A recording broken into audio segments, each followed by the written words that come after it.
Olá pessoal, tudo bem com vocês? Aqui é o professor Roberto Barbosa com mais uma aula do nono ano. Vamos lá? Vamos para a revisão do boxe chinês? Então, o boxe chinês, conhecido também como Sanda, o Sun Shou, é uma luta que foi desenvolvida lá na China a partir dos movimentos utilizados no Kung Fu, que tinha características diferentes. Então, ele se desvinculou ao Kung Fu para poder se estabelecer como uma luta própria com seus princípios e regras específicos. Ele se originou desde lá do início do primeiro milênio, lá nos anos 100, em que ele foi colocado com as ações de guerrilha, de guerrear. Ele estava estabelecido dentro do Kung Fu, então tinha as ações com as armas do Kung Fu e tinha as ações que eram voltadas mais como boxe chinês, que eram ações de socos, de chutes, de derrubar o adversário, mas sem utilizar as armas. Então ele traz esses princípios para não ser uma luta tão letal como Kung Fu é, e por isso se desvinculou no final dos anos 80, início dos anos 90, para ser uma luta como é hoje. Então ele usa esse princípio de que se estiver longe, você deve chutar. Se chegar perto, você deve socar. E se chegar mais perto ainda, derrubar o adversário. Então ele utiliza esse princípio básico para desenvolver a sua luta e criar as regras a partir disso. Então, que regras, por exemplo? Então as lutas elas têm duração de 2 minutos, com 2 rounds. Então se um atleta vencer os 2 rounds, ele vence a luta. Caso haja um empate, existe mais uma luta para que mais um round para desempatar.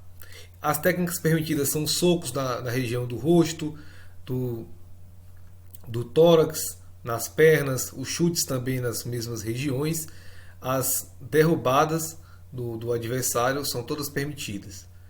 O espaço de combate é uma arena em que ela tem 8 metros de área, que fica em cima de um tatame e é aberta, não tem cordas, não tem espaço para limitar isso. E o vencedor ele alcança a vitória a partir da quantidade de pontos que ele estabelece quando o adversário é desclassificado por algum motivo de falta grave, ou também quando acontece um nocaute, ou seja, ele derruba o adversário e ele não consegue passar por mais, ter condições de luta ou ficar 10 segundos ao solo. 10 segundos ou mais. Para que essa luta ocorra, existem alguns equipamentos de proteção. Então existe a proteção do tórax, o capacete, a coquilha, que é a proteção dos órgãos genitais, as luvas, tem o protetor bucal, as caneleiras. Enfim, existem uma série de equipamentos de proteção para que esses golpes não sejam tão letais e não machuquem, não lesionem tanto os adversários. Entretanto, no boxe chinês, na categoria profissional, eles utilizam apenas as luvas e o protetor bucal nas suas estruturas de proteção. Mas o amador é necessário utilizar todos esses aparatos. E os golpes? Os golpes do boxe chinês, muito parecido com golpes de outras modalidades de boxe. Nós temos golpes com as mãos, como o jab, o gancho, o pêndulo, a própria esquiva, que é para se desvincular do adversário, o upper, o direto. Temos também os chutes frontais, circulares, as projeções do adversário, o single leg e double leg, que é para segurar a perna do adversário e derrubá-lo. Sendo que uma característica interessante do boxe chinês é que se o adversário cair, ou seja, se caso ele tenha uma ação de queda, ou provocada ou não, você não pode atingir o adversário no chão. Essa luta proporciona vários benefícios ligados aos exercícios que nós já conhecemos e também ligados ao raciocínio rápido, pois as lutas, a questão de esquiva e de golpear, faz com que a pessoa agiliza a questão do raciocínio. É uma luta que preza por vários protocolos disciplinares e faz com que a pessoa tenha mais disciplina, além dos ganhos com a perda de peso. Ele faz com que a pessoa se livre de vários vícios, supere alguns medos, tenha uma restauração mental maior por conta dos seus princípios trabalhados nos treinamentos e tantos outros benefícios.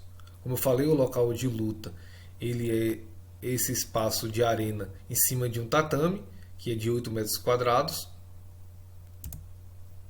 E eles seguem uma série de protocolos, desde a subida do tatame, com uma série de cumprimentos a todos os participantes que estão ali, até a sua descida do espaço de luta.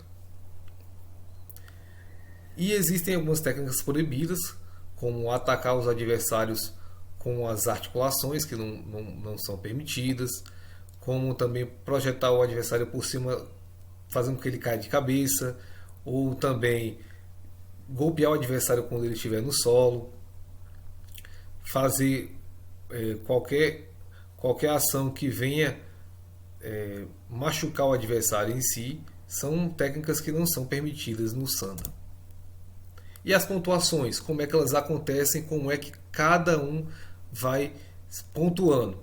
Então, quando um golpe é desferido, o árbitro imediatamente avisa os juízes para que anotem a pontuação do adversário. Então, os golpes eles têm 4 pontuações diferentes e a pontuação máxima que ele pode atingir é de 4 pontos por golpe. Então, um golpe de soco, um soco na região da cintura, um chute na região da perna, é tido como 1 ponto. A queda, derrubar o adversário, é tido como 2 pontos, assim como também o chute na cabeça, o soco na cabeça. São golpes que têm uma pontuação de 2 pontos. E quando é que atinge 3 e 4 pontos? Quando há uma combinação disso. Então, quando você dá um soco na região do tórax do adversário e ele cai, então vai contabilizar os 2 pontos da queda mais 1 ponto do soco, então 3 pontos. E se der um chute na cabeça, vai contabilizar os 2 pontos do chute na cabeça, e se caso ele caia também, acontecerá a duplicação do ponto e será 4 pontos. E quando tem o nocaute, é quando o adversário não tem nenhuma condição mais de participar da luta e a luta encerra imediatamente, sem levar-se em conta os 2 minutos de cada round. Então existem faltas técnicas que os atletas fazem que vão contra as características da luta, seja em relação a atrasar a luta, a passividade, a violação dos termos de protocolos éticos, ou também as faltas pessoais, que são quando atacam o adversário num período que não pode, antes ou depois de soar o gongo da luta, em partes proibidas, como por exemplo nas genitais, e também quando faz qualquer outra técnica proibida. São as faltas pessoais.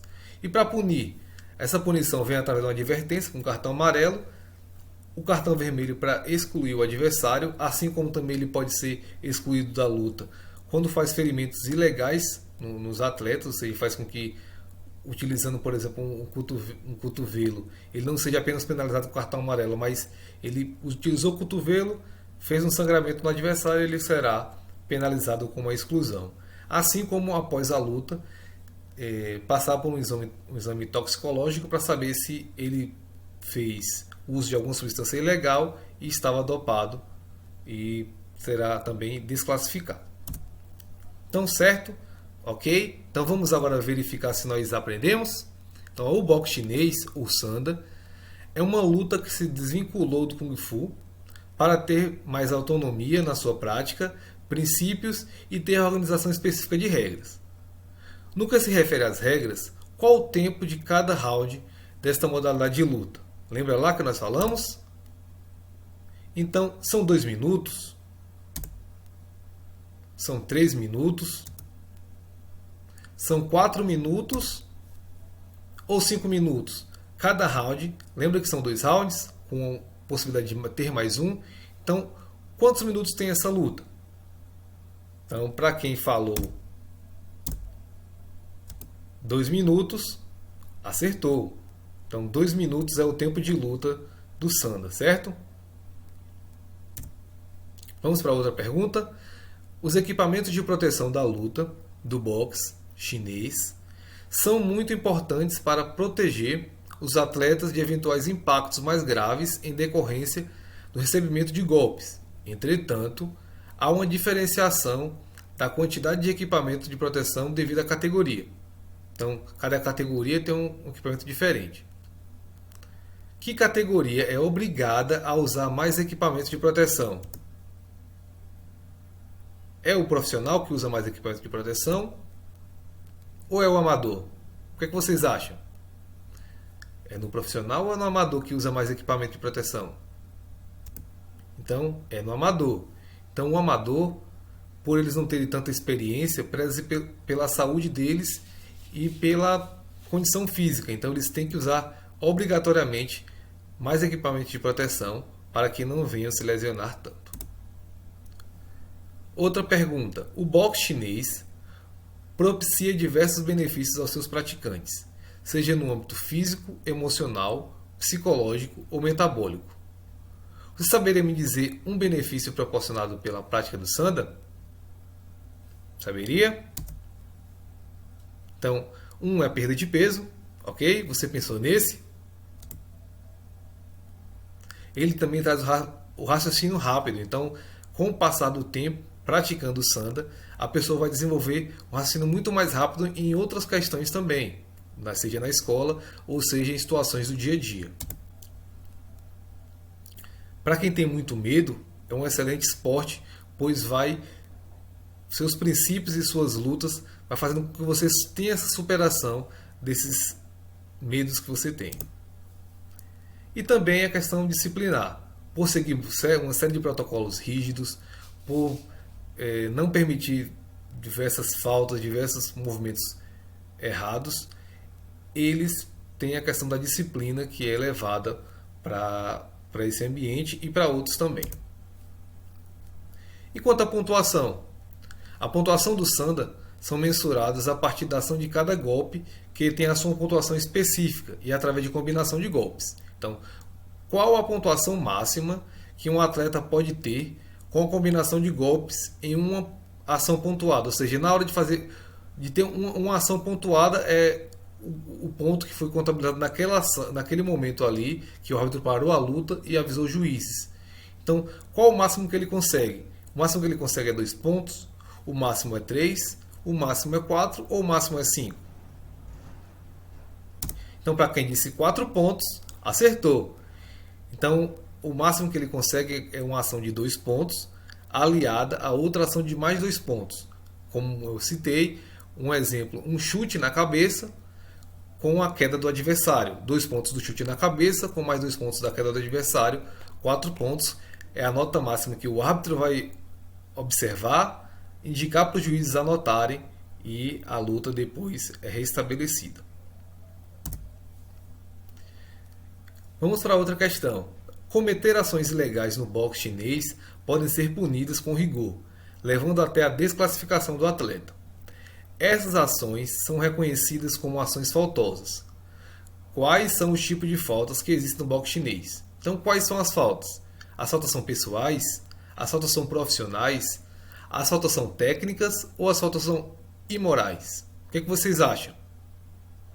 Então, vamos lá.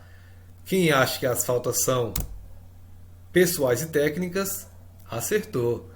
São os 2 tipos de faltas que são cometidas e serão punidos com cartões amarelo, vermelho, como faltas de golpes com ferimentos ilegais e também com a questão do doping que é feito posteriormente. Certo? Então, muito obrigado a todos. Essa foi mais uma aula do 9º ano, uma aula de revisão sobre o boxe chinês, tá certo? Um muito obrigado do professor Roberto Barbosa. Até a nossa próxima aula. Tchau, tchau.